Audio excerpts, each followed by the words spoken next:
In terms of injuries, LaTroy Lewis had his knee scoped, went exceptionally well. Again, how long will he be out? It could be 2 weeks, it could be 3 weeks. We fully anticipate him being available for the Bowling Green game, but he'll miss the start of camp. Max Arnold will miss the start of camp, and then Andrew Butcher will miss the start of camp as well.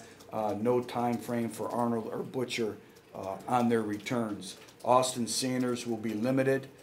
Preston Williams will not practice. We await NCAA certification on him, so that'll be an ongoing process with the NCAA. So I have no time frame for him in moving forward in terms of practice. Another individual that I would ask that Vol Nation and everyone still keep in their prayers is Zach Stewart and his family as they go through something that's very, very challenging. And we're a family, but Zach will be delaying his enrollment, so he won't be here at the start of camp, but we will welcome him when he feels he's ready to come back. And I just ask that you continue to keep him and his family in all your thoughts and all your prayers as they go through something that's very, very hard and very challenging in their personal lives. So I'll answer any questions you may have. You have any update on the Vaughn Pearson situation? No, still same status. Nothing has changed in regards to Vaughn. If he is found innocent, will he be available to come back immediately and participate? That's all speculation. Right now, again, nothing has changed, and we'll continue to address the situation as there are changes. It's imperative. And as we found out, you can never just have one quarterback or two quarterbacks. You have to have as many as possible to compete at this level. So again, the repetitions will be at a premium. Juwan Jennings is going to start off gaining valuable repetitions at the wide receiver position. We'll continue to move him around. He'll still get some repetitions at quarterback. I think Quinton Dormady has had a very, very productive summer. Obviously, the reps that he gained in the spring were extremely invaluable, but we have to give them a number of opportunities to be able to provide that confidence and see what they can do. But, you know, I'm excited about Quinton, and I'm excited about Sharon as well. Oh, you're right, you are limited. And I do think at times that's very healthy. I think they need a break from the coaches, as do the coaches from them. But also it allows your team to grow in terms of leadership. And we always talk about being a player-led team, being a player-coach team as opposed to a coach-coach team. I think the summer months lend itself to that. But as the closer that camp gets, then you use the rule with watching video to your advantage and really working the mental aspect of the game. And we've had a very, very productive summer. We've had a number of individuals have PRs, personal records, and we've really, really formed some strong leadership. We still aren't there. We still need even more leaders to emerge. You can have enough, but I like our excitement. I like our mentality, and I thought our team really grew together this summer because of that. What's Charles Mosley standing with the team?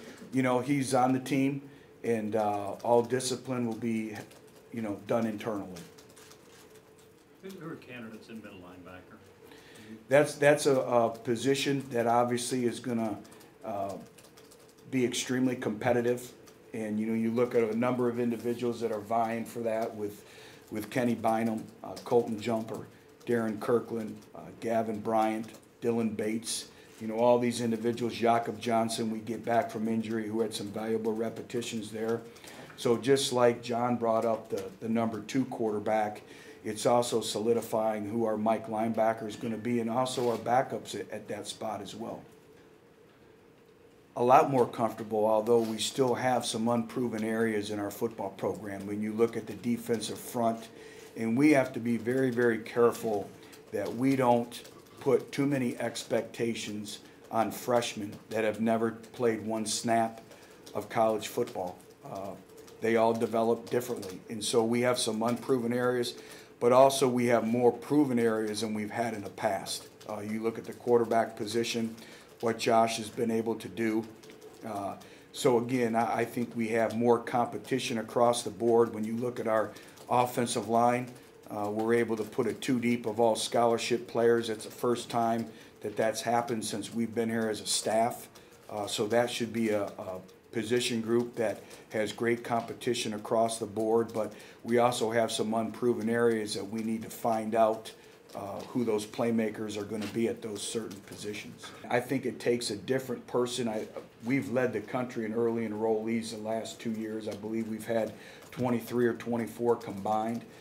I think it takes a special person. I think they have to have a very high level of maturity, because when you look at it, when all their friends are in high school, they're in college, and they're in a very structured program.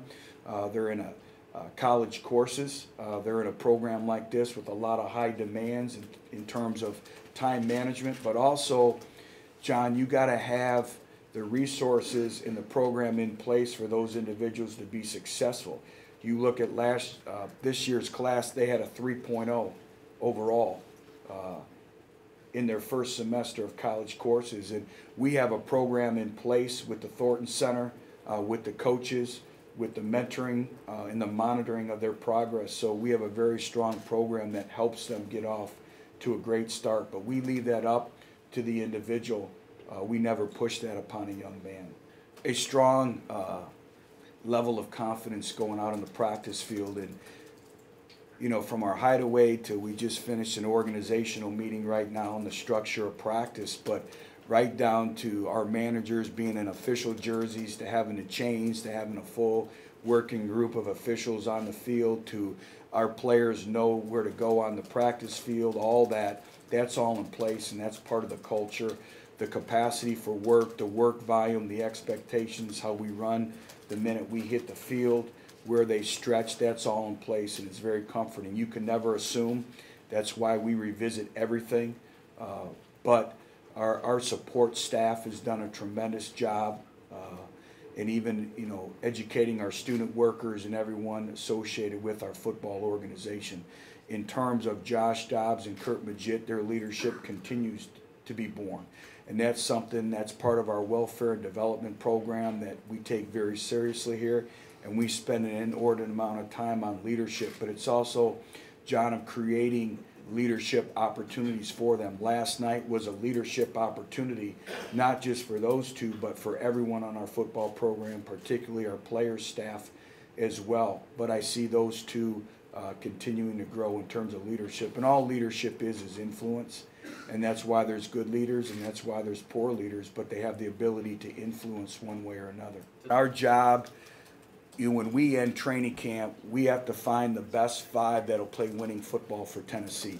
But not only the best 5, but number 6, number 7, and number 8. And then also continuing to develop our youth at that spot. But that's going to be critical, as we know it all comes to protecting the quarterback. And we stress negative yardage football plays, and we had way too many negative yardage football plays last year. So again, that's another point of contention with this team as we continue to move forward. Coach, as